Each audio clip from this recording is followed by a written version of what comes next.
Hello, ladies and gentlemen, and a very warm welcome to today's webinar brought to you by sharedserviceslink.com and sponsored by AB10. Many of us in Shared Services are focusing this year on electronic invoicing, and what we really want to understand is how to compel suppliers, or what compels suppliers to come on board at an attractive pace. So I'm very pleased that today we're going to be examining the 5 reasons why suppliers actually want to invoice you electronically.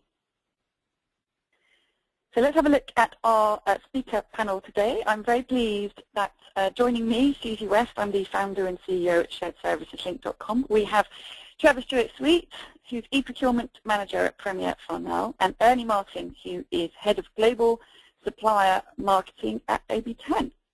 So you'll be familiar with how the questions work, but just to remind you, it's so important that you utilize these next 60 minutes and get the answers that you are seeking. So we have Trevor on this webinar today. Please feel free to post to him or via me any question that you would like to have an answer to. This is such an important opportunity that we've got here, and it really doesn't happen very often. So do make sure that you maximize that. All you need to do is submit your question to me via the little box that's highlighted by the red line there, and I will ask that in the last 10 minutes of the webinar on your behalf. So just before we hand over to our first presenter of the day, let's just have a look and remind ourselves of the context of this webinar today.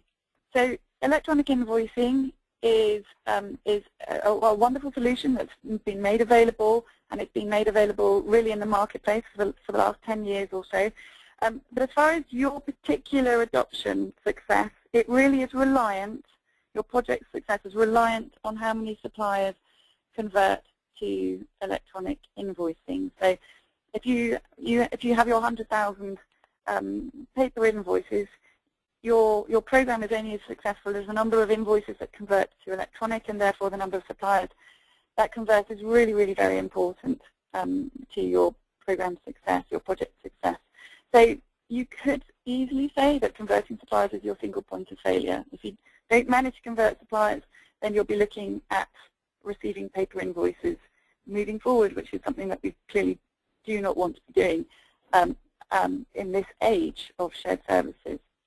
Regardless of how amazing the technology is, and obviously compliance is massively important, but you must have your suppliers converting in order to have a successful program. So let's absolutely embrace this opportunity and get inside the head of a supplier and understand what makes suppliers tick, and find out what the 5 reasons are that this particular supplier signed up to in e-invoicing. But just before we do that, we are going to kick off with our first poll of the day. So coming up on your screen now, ladies and gentlemen, if you could indeed tick the appropriate box coming up on your screen now. So specifically to the buyers that have joined this webinar today, how many invoices do you process manually? So if you can exclude your electronic invoices, how many invoices do you process manually each year? Less than 100,000, 50 to 150,000, 150 to 300,000, or more than 300,000 invoices that you receive coming into your accounts payable organization manually each year. So if you can tick the box most appropriate to your own situation. We like to get these numbers up nice and high. We're currently just shy of 50%, so if you haven't ticked the box, please do so. And we do share the results. It just gives a good flavor as to what the landscape representation is of the companies on the webinar. So if you haven't ticked the box, please do so. Closing the poll in 3, 2, 1. Just over 50% there. Let's have a look at the results coming in. An interesting U-shaped graph, if you will. We've got 31% less than 50,000 and 31% coming in at more than 300,000. So interesting results there. Okay. With that in mind, I'd like to introduce, please, our first presenter, who's Ernie Martin, who's the head of global supplier marketing at OB10. Over to you, please, Ernie. Thank you, Susie, and welcome to everyone, and thank you for joining us on the call today. And Susie mentioned my name is Ernie Martin. I am the head of global supplier marketing for OB10, and we're excited to share a little bit of information with you today about why suppliers want to invoice you electronically.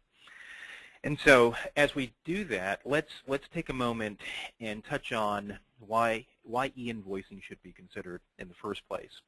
And e-invoicing, we're finding, is high on the agenda for many organizations these days. And there are several reasons for that. Electronic and automated invoice processing can result in up to 80% savings compared to traditional paper-based processing. And that's fairly significant. In addition to that, the European Commission's assessment is EU businesses can save a potential 238 billion euros by using e-invoicing. So that's what companies are looking for. They're looking for savings. They're looking for a way to have an advantage. In addition to that, e-invoicing supports the meeting challenging business targets. So if you've got revenue generation opportunities from early pay discounts or better transparency into your AP processes, e-invoicing can help you accomplish that. E-invoicing also makes a direct contribution to saving the environment. And by that, obviously with e-invoicing, there's a significant reduction in the use of paper, which has a ripple effect to reducing fuel consumption, energy consumption, landfill use, and the like. And lastly, we'll find out and talk about why most of your suppliers want to use e-invoicing a little later in the presentation. So let's look at some of the companies that are realizing the benefits of the invoicing. And as you can see, it's a fairly recognizable group of companies. And these are just a handful of some of OB10's customers. Two things you can see initially from this list. Number one is most of these organizations, as you can see, are serious about cutting costs and being more efficient. That's part of their DNA, especially these days. Number two is these companies do their due diligence. They make sure that every T is crossed, every I is dotted before they move forward with an initiative like e-invoicing. And so once they do, they see it pays dividends. So if you fall into this category of wanting to seriously consider e-invoicing, you would be in very good company. So let's also look at some of the benefits that suppliers who are on the OB10 network receive. We actually do a significant amount of research around not only our suppliers on the network, but accounts receivable and credit professionals as well. So these are your suppliers who are submitting invoices to you. And so it's worthwhile, as Susie mentioned earlier, knowing what makes them tick. And so what we have here is we've got basically 3 columns of numbers, but there are 3 areas or categories I will bring your attention to. We ask suppliers in several different categories. Number 1, did you expect to receive benefit from OB10 before you join the network? Number 2, what kind of benefit are you receiving after 1 to 3 years? And number 3, what benefits are you receiving after 3 to 5 years? And the first category we're going to focus on is more predictable payment. So before they joined OB10, suppliers thought, roughly 31, 32% of suppliers thought they would receive benefit. Once they actually join the network, you can see it's well over 80% actually receive benefit from being on the network 1 to 3 years, as well as 3 to 5 years. So let's now look at faster delivery of the invoice. Before joining the network, most suppliers thought, I'll receive faster invoice or value around faster invoice at around 40, 41% level. Once they actually joined OB10, first 1 to 3 years, over 78% receive value, and then from 3 to 5 years, over 81% actually receive value. And so the last category we'll look at is confirmed delivery. Before joining the network, only 36% believed that they would receive value from being on the network with OB10. But after they actually joined, that number skyrockets to 83.7%, and then after 3 to 5 years, 83%. 0.8%. So I think the takeaway here is, and you'll probably run into this with some of your suppliers. Some suppliers may be reluctant to join. Some suppliers may be reluctant to engage in e-invoicing. Some suppliers may believe that they won't receive value from e-invoicing. But the data tells us that even if that's the case, once they begin engaging in e-invoicing, the value they receive is indisputable. So that's a key takeaway, is that get them on the network, they will receive value. Get them engaged in conducting e-invoicing practices, and they'll do that. So the next slide is sort of a composite. The first column, 23%, what they received on what they believe they would receive on average before they join the network in terms of value. Once they join the network, 1 to 3 years, the average 74.5% thought they would receive value, and then 3 to 5 years, 76% thought they would receive value. And so with that, I will turn it back over to Susie for the next poll question. Thank you very much indeed, Ernie. So coming up on your screen now, just very interested to know, out of your manually treated invoices, how long it takes to turn them around today. Really following on from the theme that Ernie was talking about there, about one key benefit really being a kind of a more predictable payment pattern that emerges. So let's have a look at this question here. Out of your manually treated invoices, what is your average turnaround time? Is it 1 to 5 days? Is it 6 to 15 days, 16 to 30 days, 31 days or more? So please, we do, as I mentioned, try and get around 70% of response rate for these questions, and they do provide very useful benchmarking information. So if you haven't already ticked the box, what is appropriate to you and your situation, please do so. Reminding you of the question, out of your manually treated invoices, what is your average turnaround time?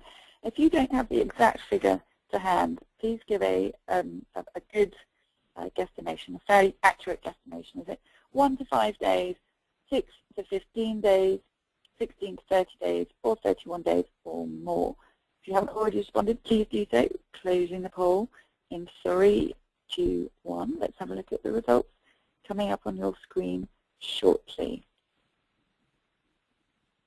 So you can see here we've got sort of 82% of you coming in at 3 days or more, and interestingly 20% of you coming in at 31 days or more. So interesting results there. Back to you, please, Ernie. Thank you, Susie. And continuing on the path of the value that suppliers receive from being on the network, let's sort of continue down that path. And let's look at, on the next slide, let's look at some of the ways we can determine the kind of value that suppliers receive from being on the network. First of all, we looked at by number or length of time being on the network. Now we're going to look at by number of customers. So the same categories, starting with more predictable payment. If a supplier is connected to one customer, they receive, or 76.4% of them receive value. If they're connected to 2 to 4 customers, they receive 84.7% of value.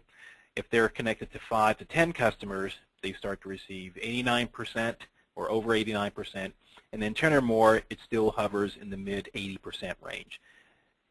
Let's also look at faster delivery.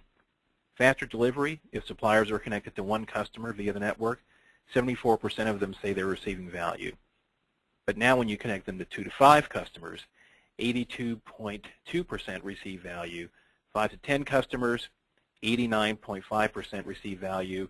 And then when you go to 10 or more customer, over 90% of those suppliers are receiving value from being on the network. And lastly, confirmed delivery. With one customer, 80% are receiving value from being on the network.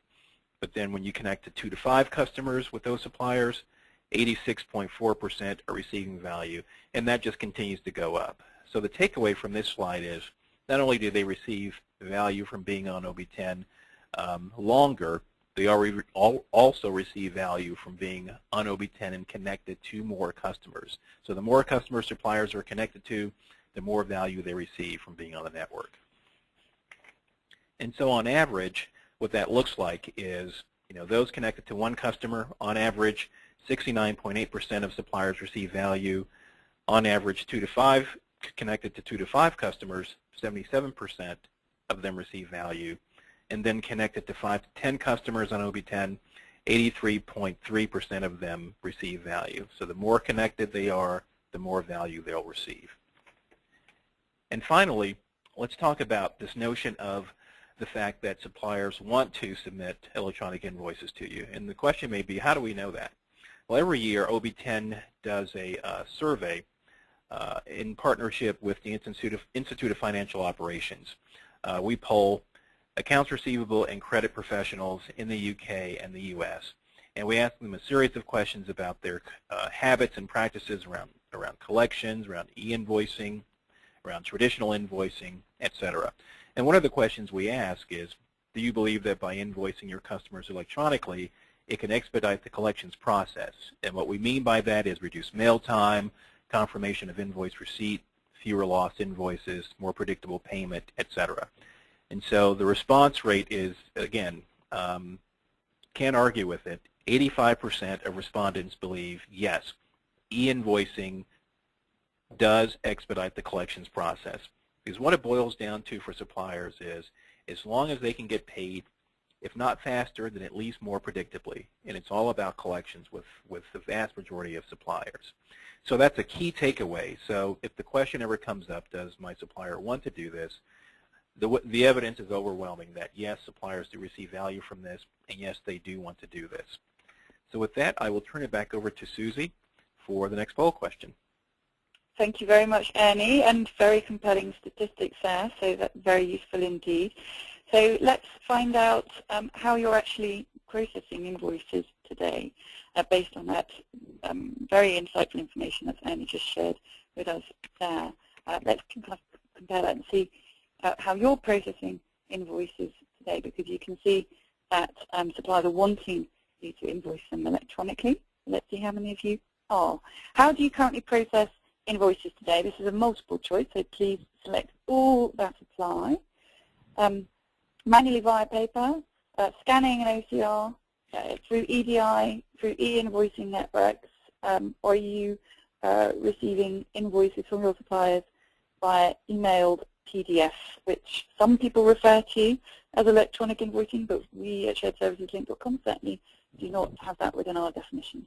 So just to remind you of this, how do you currently process your invoices today? Manually via paper, through scanning an OCR, through EDI, e-invoicing, such as the OB10 network, or through email PDF receipt. We're just shy of 70% of you responding. If you haven't already responded, please do so. Closing the poll in 3, 2, 1. Let's have a look at those results coming up on your screen now. So unfortunately, you can still see that the winner today is manually via paper, and we have 45% e-invoicing. And but had I asked that question a year ago, I'm sure it wouldn't have been as high as 45%. So interesting results there. Thank you very much indeed for that. Now, this takes us very nicely into our interview that we have now with Trevor Stewart-Sweet. So Trevor, great to have you here with us today. So I would just be really interested if you could just introduce yourself for us and tell us a little bit about what your role is, please, at Premier Farnell. Good afternoon, Susie. Good afternoon, everyone. Yes, I'm one of 2 e-procurement managers at Premier Farnell, responsible for the setup and support of the P2P relationships in EMEA, with my primary area of focus being Northern and Eastern Europe and the southern half of the UK. This responsibility extends to purchase order integration, punch-out catalogues, and of course e-invoicing. I've also got full support responsibility for a number of major global and European customers. And in that role, I'm supported by a dedicated team of developers based in Leeds and Chicago, and they're really the technical brains behind the operation. Okay, thank you, Trevor. And tell us a little bit, for those of you that aren't as familiar as others, perhaps, of the organisation Premier Farnell, tell us a bit about the company. Premier Farnell was formed in 1996 and is a leading multi-channel, high-service distributor supporting millions of engineers and purchasing professionals globally. We've got an annual turnover in the region of $1 billion, and we market and distribute a comprehensive range of products and services and solutions throughout Europe, North America, and Asia Pacific. We've operations in somewhere around 36 countries. We trade in over 100, and we employ about 4,000 people worldwide. We serve a global customer base of more than 2 million, and we stock in excess of 700,000 electronic products. We've access to about 4 million more, and we represent about 3,500 manufacturer brands. Our multi-channel approach includes, sorry Susie? No, carry on, please. I was going to say, sorry. Our multi-channel approach includes fully transactional websites, contact centers, field sales force, trade counters, a branch network, catalogs and direct mail. And we also have the world's first online community for design engineers, the Element 14 community. Companies within our group, within Premier Farnell, you might recognize as Farnell, Element 14, Newark, Element 14, Element 14 itself, CADSoft, CPC, Farnell Newark, MCM, MBEST, and Acron Brass. So it sounds, Trevor, that you're ahead of the game, or right at the front of the game at the very least, as far as your kind of e-commerce activities are concerned. Just for what you were saying there with your, I think you mentioned 2 million customers. So it sounds like getting your accounts receivable operation in really excellent shape is very, very important. And as far as you being in the distribution business as well, is a key kind of a key focus for you. Could you just explain to us how your accounts receivable organization is actually set up? Yes, sure. Each of our regional business centers has their own AR department, and collectively we handle tens of thousands of invoices a month. But we're still, believe it or not, a majority paper-based organization, and I think some of that was reflected in the poll that we've just had. And the reason really is simply that the vast majority of our customers are still unwilling or unable to receive invoices electronically, or maybe even that they're unaware that there is a capability or a facility for receiving invoices electronically. It seems in the main that e-invoicing is still the domain of the large corporate company and not so much the SME, but even some of the larger companies still seem slow to adopt. Mm-hmm. And what do you, I suppose, how do you kind of go out and advocate these large organisations to actually get going with their e-invoicing program? What do you do to kind of to beat that drum? Well, from our own team's perspective, we're only able to do that when we're talking to our customers and we can ask the questions. I think as far as e-invoicing is concerned as a whole, we're not probably as proactive as we should be in terms of asking our customers about electronic invoicing. But again, going back to your poll earlier, there's still some differences in understanding of what e-invoicing really is. Is it EDI? Is it XML? Is it PDF on email? So there's quite a bit of, I suppose, education still needed in many areas. Still to take place in the market, which is quite interesting. Seeing that, I think in fairness, the market's known about e-invoicing networks for certainly 10 years now. So it's quite interesting that people still bundle in PDF emails into their notion of invoicing and don't quite differentiate the difference between receiving a pure data file and receiving a PDF, which they then need to treat manually, so it doesn't really eliminate the touch points. Let's move on and have a look at your relationship with e-invoicing and how early to the party you actually were. So drawing your mind back, as I understand that you were one of the earlier suppliers to come on to the OB10 network, how early were you, would you say, to the actual party? What was the timing like?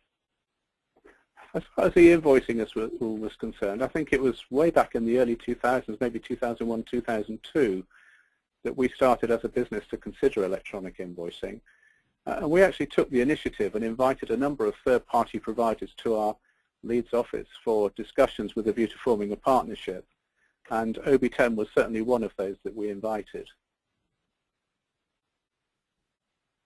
Okay, and as a result of that partnership, that collaboration that was made back then, how many customers do you now invoice electronically? And roughly, how long did that connection take to? How long did it take to kind of get your first one on board, and then maybe your next 5 or 6 on board?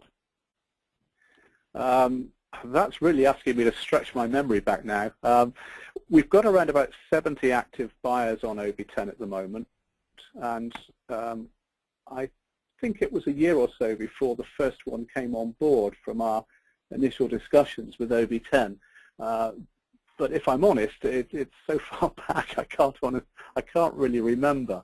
Do you remember though, Trevor? I suppose my point is, did you find that the first few came on, over the first year or so, and then there was a surge, or are you seeing that in the last, I don't know, maybe last 12 or 24 months or so, there has been a real push?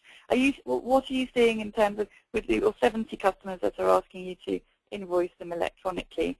I suppose what I'm looking for is there a kind of a development, a trend that has emerged because of the pace at which these customers are asking you to come on board e-invoicing?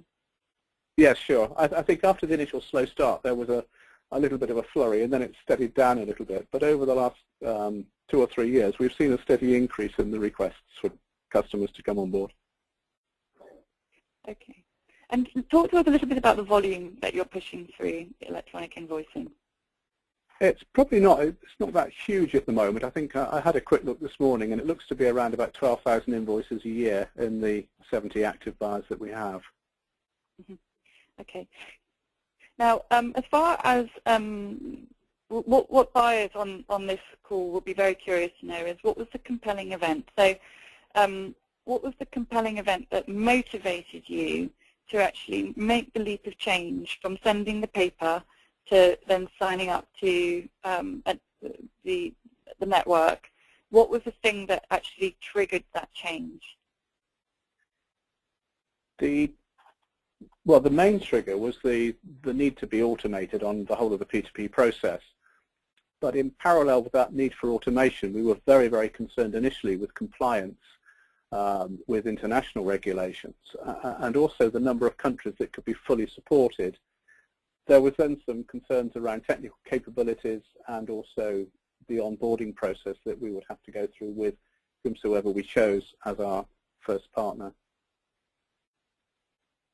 And at the time, you must have had a kind of an idea as to what the anticipated benefits were to subscribe to a network, and the potential kind of cost of subscribing. How did you go about kind of putting together your case or your business case to actually proceed and turn this to from an idea, from a concept to a real project?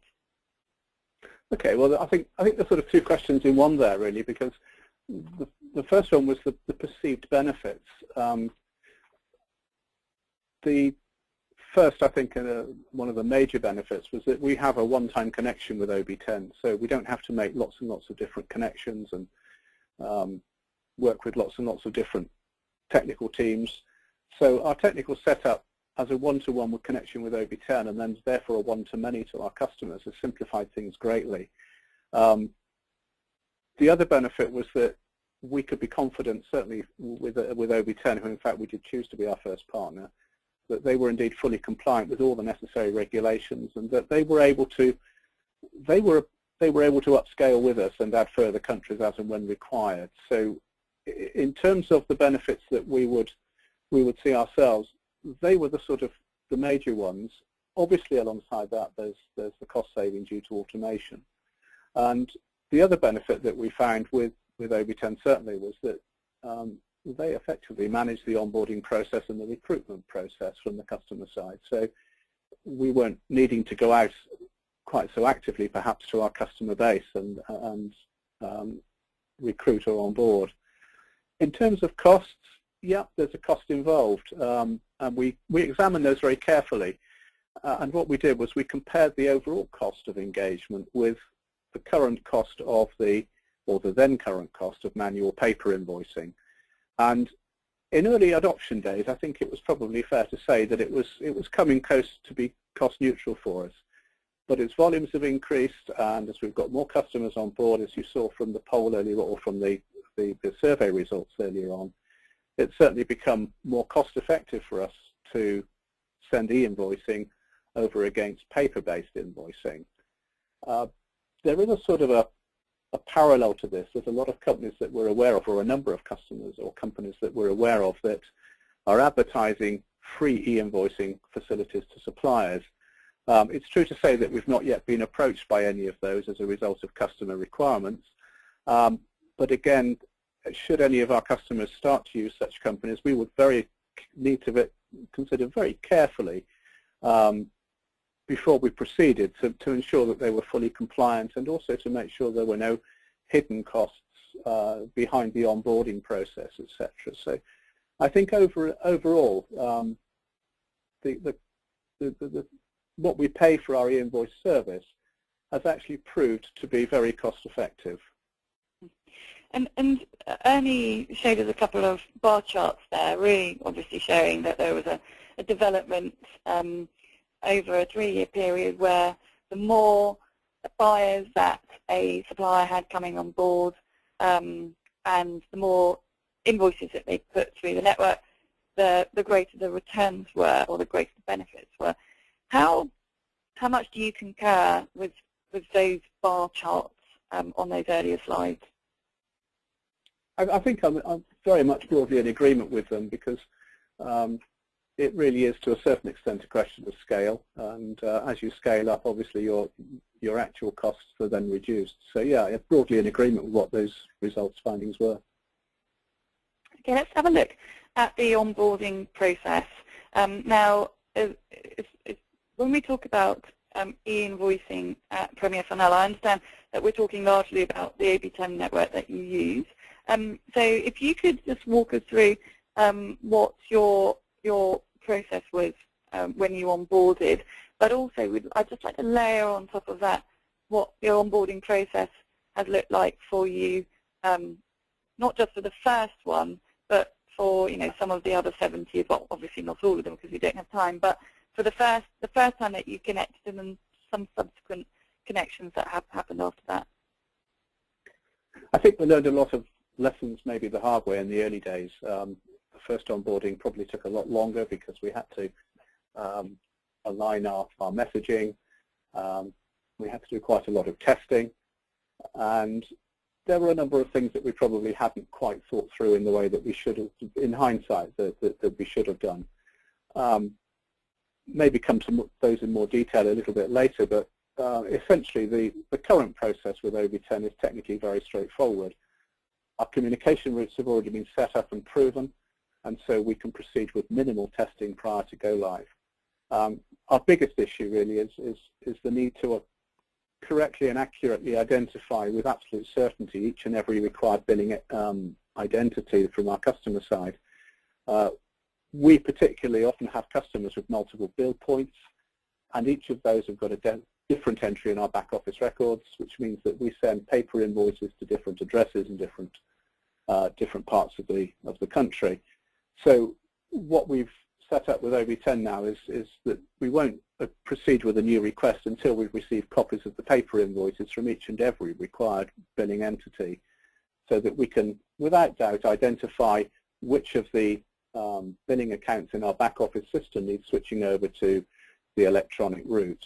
And I think that's probably one of the biggest lessons that we learned over time, that it was much quicker to identify very with absolute certainty that the required billing end address, if you like. Have you found that over time that the onboarding process, when a new buyer comes on board and asks you to connect, I mean, if you were going to boil that time down into maybe a matter of hours or days, what are you looking at to kind of honour a new connection? Once we've got all of the required information from the customer in terms of who we should be billing, and we've identified that on our back office system, if everybody is aligned, we can probably turn that on within a matter of, I would say, almost minutes rather than hours, and certainly not days. It doesn't take very long. If you take the actual process end to end, it really depends on how quickly we can receive the billing information evidence from our customer. Yeah. Okay.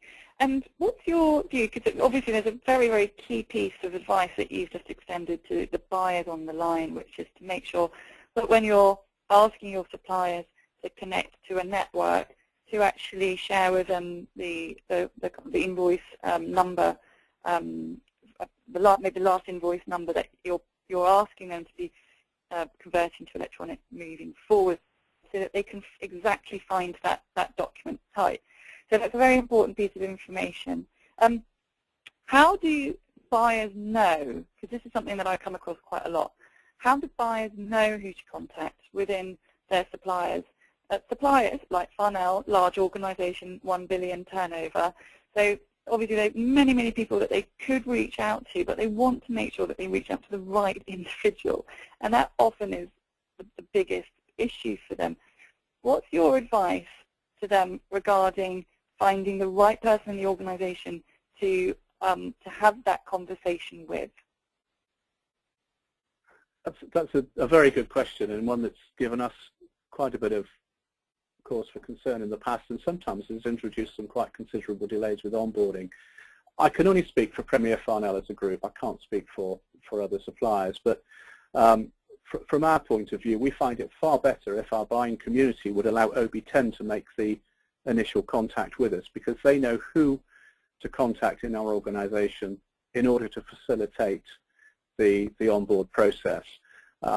In our organisation, it happens to be myself or maybe one of my colleagues if I'm not available, and we will then make the ongoing connections with our AR department and whoever else is necessary within the organisation to ensure that they're happy to go ahead with the relationship. We have in the past received letters addressed to the AR department, the AR manager, or the e-billing manager, or all sorts of things. It comes into a mail room, and quite honestly, without a person's name on it, they don't know where to forward it, so it tends to go around in circles a little bit until it lands on somebody's desk that understands the process and can then forward it out. Equally, if it's sent to any of our senior directors or senior managers, they're not directly involved in the process, and they're not always available, so again it introduces unnecessary delays. So from our point of view, certainly we would rather that the communication came directly from OB10, and also that it came electronically and not on a piece of paper in an envelope. After all, we're looking at electronic processes and we're trying to reduce the paper, so it's great if we can have those requests electronically.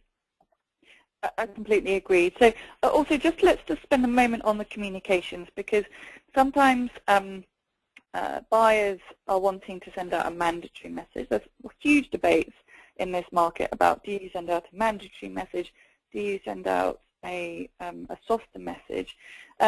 What's your view, and this might be based on experience or it might just be based generally, what's your view, Trevor, on buyers actually issuing mandatory messages? What's your advice to them? I'm just drawing a few thoughts here, because I can understand the need for a mandatory message in some cases, because obviously our buying community want to automate their process, and it's good to get the supplier on board and engaged. From our point of view, the cost of engagement has become quite small, so mandatory or optional, as far as we're concerned, we would far rather go to electronic invoicing. It's a fairly straightforward, easy process. I can imagine for a supplier that does not have any connection to OB10, that's going to be a bit harder to receive, but at the end of the day, it's our customers that dictate the pace on that, and I think it's certainly, as far as we're concerned as a supplier, it's it's of no great import whether that comes to us as a mandatory or just a softer approach. We treat equally, we treat both with equal importance, really. Okay, let's move on. I'm curious to know what advice you would give suppliers regarding the questions that they need to ask when they are being asked to come on board an e-invoicing network. What are the 2 or 3 or perhaps more questions that really they need to ask in order to move forward at a good pace? Sorry, this is, you're asking this from a supplier point of view to the buyer, are you, rather than the buyer to the supplier? Yes, the supplier, the advice to suppliers regarding the questions that they need to ask to the buyer and also maybe to the network provider themselves. Well, I think the important thing, certainly, as far as possible, is to have a single point of contact. The last thing we want is a chain of contacts in either organisation. We get the Chinese whisper effect, where the message starts off in one form or another, and by the time it reaches the ears of the person at the end of the chain, it might be completely different, even the opposite. So multiple contacts can cause misunderstanding. They can introduce delays. So wherever possible, try and have a single point of contact at both ends. It's even more important, really, for global networking, because with ourselves as a global company, our technical centres are really either in Leeds or in Chicago. They're both interlinked, and if we get multiple approaches from a global partner, it can lead to confusion. So again, that points back to onboarding through OB10, but ensuring also that OB10 only uses one point of contact into Premier Farnell. The other thing really is everything that every bit of information on an email. Don't rely on telephone calls, word of mouth. Maintain an audit trail so that at least you're able to go back over things necessary to confirm the arrangements that have been made. It's also important that both the supplier and the customer have, or the contacts on both parties really need to have a good understanding of the whole of the end-to-end process. So again, there's no miscommunications or misunderstandings. Keep those communications well defined.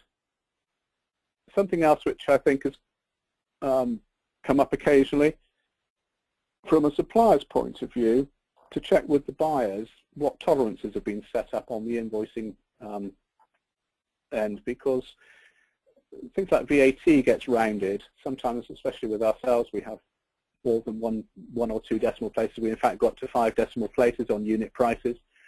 So there can be rounding. So just make sure that there's enough tolerance to allow for VAT or total price rounding at the end of the day. Good. Thank you very much. The main ones. Yeah. Okay, good. Thank you. That's invaluable information there, so very useful indeed. And just before we go to your top 5 reasons for wanting to sign up to electronic invoicing, let's just talk about kind of what the actual benefits, having come out the other end, as it were, what the actual benefits have been to your organisation, perhaps the ones that you weren't expecting. Oh golly, I'm not sure that there were particularly any that we weren't expecting as such. I think the benefits are fairly straightforward. In a nutshell, it's reduced errors, it's reduced timescales, it results in faster payment, and therefore in reduced cost. So I think really that's the main benefit. Maybe some of the other benefits are the fact that we have that closer relationship with our customer because we've got the purchase to pay cycle loop closed, and we've taken an active role in reducing our bank community's costs, and equally we've also reduced our own business costs in the process. You talked about if you had your time again, there might be some things that you would do differently. What are those things, Trevor? I think we've already touched on the main one. Much of the early pain was actually accurately identifying the billing entities. But equally, I think in the early days we tended just to do things as it came along and not have a very well-defined process. I think over time we've with OB10, we've evolved a much tighter process in terms of the way that we onboard. So I think it's a good idea always just to have in the back of your mind what you're trying to achieve and how you're going to achieve it, and then agree that with your supplier, with your buyer, with OB10, so that you've got everything, if you like, laid down before you, so you don't miss anything out. There's no ambiguity, there's no doubt. Let's wrap up this interview with Trevor with Trevor's 5 reasons for coming on board electronic invoicing. So if you could just capture for us the 5 reasons why you in particular and Premier Farnell in particular has indeed wanted to come on electronic invoicing. Okay, I think first and foremost is automation. We do have a strategic, or one of our strategies, main strategies in business is to automate as far as possible. And because we process a very high volume of quite low value orders, that's an important thing for us to embrace. Alongside the automation, there comes the obvious one of error reduction, and that works for both the supplier and the buyer. If you've got an automated process, an electronic process, there's no rekeying needed. There's even, in a lot of cases, very little, if any, manual intervention needed on checking the invoice. That can all be three-way matched electronically. It helps to reduce both of our costs, and it helps also, in fact, very often it's the final link in the chain of P2P automation. I think the third reason was that we've got a guaranteed delivery of that invoice. When you send something in the post, it could get lost, it could get mislaid, it could end up on the wrong person's desk, get buried in a pile of other bits of paper. With electronic invoicing, the message or the invoice that we're sending to OB10 is electronically delivered directly into our buyer's back office system. And as a result of that, obviously we benefit from, in most cases, faster payment, more accurate payment. And I think the other thing is that, again, going back to the ease of connection, it's only a one-to-one connection for us to OB10, so we haven't got to manage a lot of disparate connections to different buying backends. Very interesting indeed. Thank you very much indeed. So now I'd like to hand back to Ernie for a summary. I'd just like to point out at this stage that yes, good. We've got the connection, so that's perfect. I thought I might have momentarily lost it. I don't know if you know, but I'm actually covering this from New York, and we are literally just in the throes of going into a hurricane here. So I momentarily lost connection with you, but it looks like we're reconnected, which is fantastic news. Over to you, Ernie, for a recap, please. Yes, thank you very much, Susie and Trevor, and thank you very much as well. And let's look at some of those reasons that we identified earlier, as well as those reasons that Trevor echoed. Number one is the electronic and automated invoice process can help expedite the collections process. And every survey that we've engaged in tells us that same thing over and over again. And Trevor echoed that by saying it's about getting paid as well. Number two is prompt invoice delivery with confirmation. And as Trevor mentioned, some of the benefits around that include reduced cost, reduced errors, automating the process, and certainly guaranteed delivery. Number three would be e-invoicing can result in significant cost savings, up to 80% compared to traditional paper-based processing. And as Trevor mentioned earlier, when his organization transitioned into e-invoicing, it was actually cost neutral, but it quickly grew from cost neutral to being financially beneficial for his organization. And as I mentioned before, the EU businesses can save a potential of 238 billion euros by engaging in e-invoicing.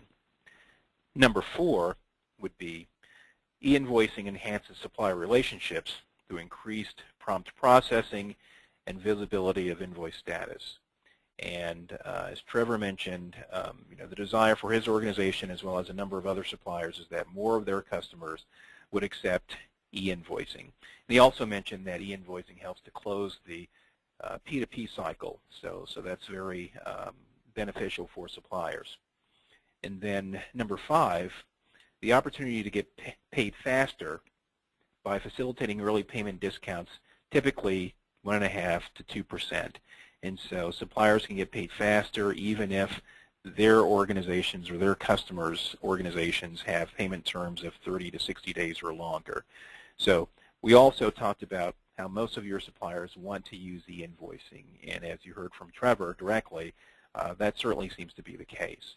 So with that, I'll talk a little bit about OB10 and sort of what we're all about.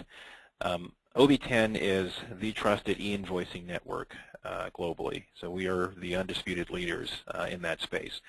48% of the Fortune 500 use OB10, so that's fantastic. So again, if you decide to transition to OB10 using e-invoicing, you would be an excellent company. OB10 is operational across Europe, Middle East, and Africa, as well as the Americas and Asia Pacific, and it was designed from the ground up to be global in nature from day one.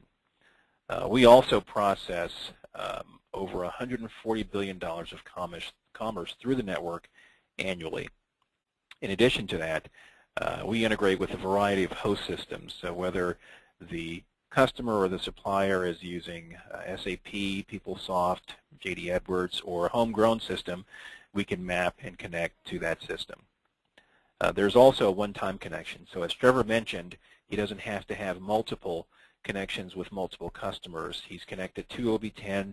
He's got access to all of his customers. So that's very beneficial for his organization as well. And we've got over a decade of experience. We were founded in 2000, and so we're working in our second decade now. And we've got the expertise from the last decade, and I believe that shows. We're also unrivaled when it comes to our global capabilities, when it comes to understanding VAT and the requirements each country has in place around e-invoicing.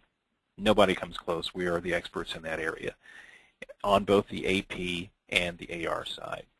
So thank you again for your time, and I will turn it back over to Susie. Thank you very much indeed, Ernie. So we've got questions coming through thick and fast. If you haven't submitted your question yet, please do so. First, a question for you, please, Trevor. The viewer here would like to find out from you what formats you're sending invoices through to the OB10 network in. We've got two formats. One is the standard EDIFACT D97A, and the other option we have is CXML, so we can use either. Okay. And a question for you, please, Ernie. I've got a question here about on interoperability. So how does this work with the OB10 network? And how is the technical setup perhaps the same or different to a more direct setup? And how long does it take? Lots of questions from there. Right. Yeah, and thank you for the question. We do have a number of interoperability agreements in place with other organizations around the world. So the connection, and I guess it's fairly transparent to the customer as well as to the supplier. We do all of the heavy lifting, the back office work for our customers and for their suppliers as well. So we do have those agreements in place. We are proponents of that, and that list continues to grow as well. Does it have any kind of impact on the speed at which suppliers are onboarded? It's the difference in the speed is negligible. It really doesn't significantly retard the process at all. Okay. A question here again about formats, and I'll put this one to you, please, Ernie. Can you just give us a view as to how many format types the network supports? And does it support all industry formats and industry types? For the most part, yes. OB10 does align itself and does accept a number of different industry formats, including XML, et cetera, and a number of others. So, and I think, as I mentioned earlier, we are fairly system agnostic when it comes to connecting to our suppliers and to their customers. So in terms of the format that our customers use, we work directly with them, and we make sure that it's fairly seamless. So we basically find ourselves accommodating a lot of our suppliers in that regard, and a number of our customers in that regard too. Okay. I mean, I suppose another question would be: are there any formats that you can't handle? Well, that's a good question. I think that may be a question, maybe an offline question, because it takes into account a number of different variables. But we can certainly, connect with the person who asked that question and follow up offline if that's acceptable. Okay. Do you validate supplier invoices to check that they are legally compliant? Yes, we do, and we have that set up, especially in every country in which we're operational. We have that set up before the supplier actually joins. So regardless of what country you're in, if you're a supplier and you're connecting to the OB10 network and we are operational in that country, then it's really a foregone conclusion that compliance has been met.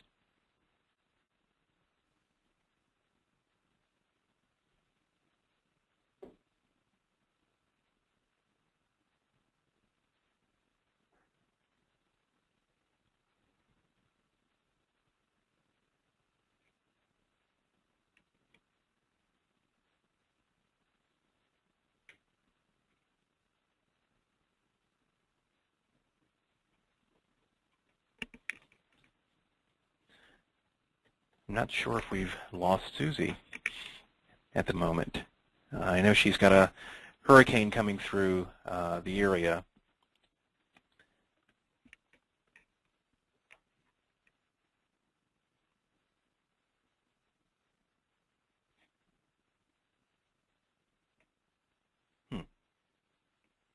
Okay.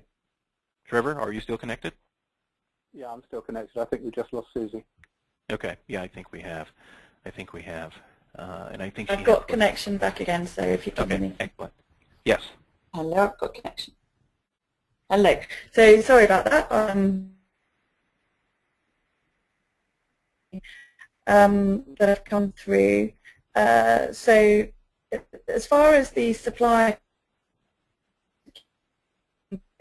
are these connections.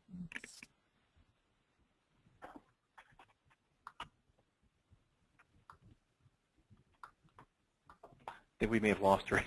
We may have lost her again. Hello? Yep. Can you hear me? Hello, yep. Sorry about this. Just as far as the supplier connections are concerned, I think we just have time for one last question anyway. As far as the supplier connections are concerned, how secure stroke encrypted are they? The OB10 has redundant encryption capabilities, and as you can imagine, a number of our customers are in the financial services industry. So we are, in terms of our encryption capabilities, we are on par with those organizations, and they trust us to do that. So we also replicate that with every single customer. So we are compliant, we are very secure, and I think that's a testament to the number of customers that have joined OB10 and trust us to handle their security in that respect. Okay, thank you. That was a short answer, which allows me to have time for one more question. Do you validate your supplier, or how do you validate your supplier invoices to check that they are indeed legally compliant? Yeah, how do we validate our supplier invoices to ensure that they are... Or do you validate your supplier invoices to ensure that they are legally compliant? How important is the legality piece for you? Oh, the importance is fairly significant. Again, if it's from a country-specific perspective in terms of compliance, then we have that set up initially before we actually enroll suppliers in a given country. In terms of compliance from a particular customer's perspective, our customers tell us in terms of business rules and other areas where they have to have compliance from their suppliers, and so we make sure that when we do the connection that those suppliers are connected and actually meet certain specifications and requirements in order to be have those invoices validated before they're delivered on to the customer. So from a legal standpoint, whatever country we operate in, yes, we are compliant. And then from a customer's perspective, whatever they have set up, we ensure that their suppliers are compliant and that those invoices are validated. Okay, good. Ernie Martin, thank you very much indeed for your time. And Trevor, thank you for giving us a real insight into what makes suppliers want to come on board e-invoicing. I apologise for the loss of connection there. I just want to let you know that we've got 2 more webinars coming up in the next few weeks, which you must put in your diary. Redesigning Global P2P at Unilever, join us on the 13th of November, and the Time Warner story, join us on the 4th of November. In the time being as well, just be aware of our 2 conferences that we've got coming up in December and in March of next year. And in the time being, good luck with your e-invoicing initiatives. See you next time, and goodbye.